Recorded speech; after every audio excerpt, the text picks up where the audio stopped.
から予告状が届いた。今度こそ、絶対にバーズを捕まえるぞ。バーズだ。おえ悔しい。ノビオさん、どうしたの？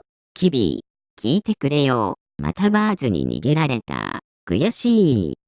あら、大変だったのね。あは、あはははは。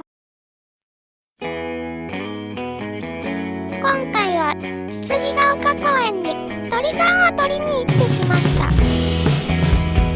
この間マックシェイクのカフェオレ味を飲んだよ。最近暑いからね。カレーだよ。わかんねシジュウカラさん、スズメさん、シュメさん、サイブルカワラヒワさん。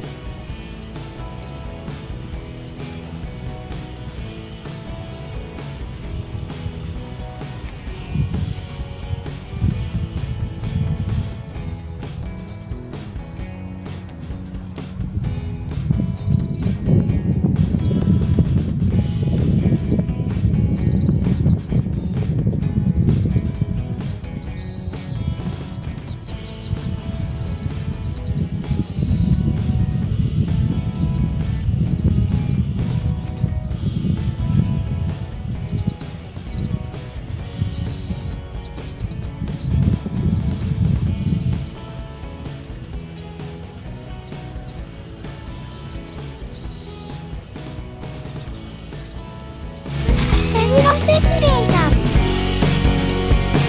クセキレイさん、香川さん、小玉さん、お魚をゲットしたアオサギさん、コナガさん、カルガモさん、カイツブリさん。